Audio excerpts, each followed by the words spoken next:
নির্যাতিত মোটর শ্রমিক কমিটির হাজীগঞ্জ শাখার উদ্বোধন ও পরিচিতি সভা। বিস্তারিত জানাচ্ছি জ্যোতি আক্তার। একতা ঐক্য সমগ্র বাংলাদেশ এই স্লোগানে নির্যাতিত মোটর শ্রমিক কমিটির হাজীগঞ্জ শাখার উদ্বোধন ও নবগঠিত কমিটির পরিচিতি সভা অনুষ্ঠিত হয়েছে। এক অনাড়ম্বর অনুষ্ঠানের মধ্য দিয়ে রোববার হাজীগঞ্জ বাজারস্থ একটি কমিউনিটি সেন্টারে নবগঠিত শাখার উদ্বোধন ও অনুমোদিত কমিটির পরিচিতি সভা অনুষ্ঠিত হয়।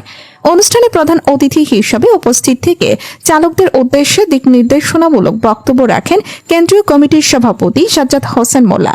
তিনি বলেন, আমরা মোটর চালক শ্রমিকের বিভিন্নভাবে নির্যাতিত হয়ে থাকে, তাই নির্যাতন প্রতিরোধে আমরা নিজেরা আইনের প্রতি সচেতন এবং সবাই এক ও ঐক্যবদ্ধ থাকব।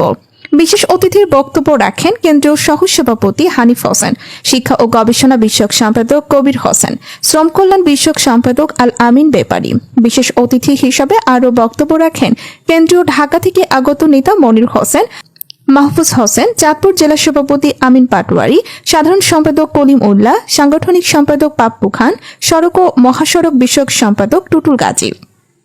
স্থানীয় নেতৃবৃন্দের মধ্যে বক্তব্য রাখেন হাজীগঞ্জ উপজেলা উপদেষ্টা জাকির হোসেন, সভাপতি আব্দুর রহিম মুন্সি, সিনিয়র কার্যকরী সভাপতি মিরাজ হোসেন, সাধারণ সম্পাদক মোহাম্মদ ইউসুফ আলী, সাংগঠনিক সম্পাদক শাহ মিরন, আইন বিষয়ক সম্পাদক সজল মুন্সি সহ মহাসড়ক বিষয়ক সম্পাদক মোহাম্মদ সজীব।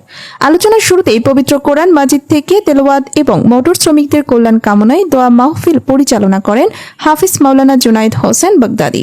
এই সময় অতিথি হিসাবে কেন্দ্রীয় ও জেলা নেতৃবৃন্দ সহ হাজীগঞ্জ উপজেলা নির্যাতিত মোটর শ্রমিক নেতৃবৃন্দ ও চালকরা উপস্থিত ছিলেন।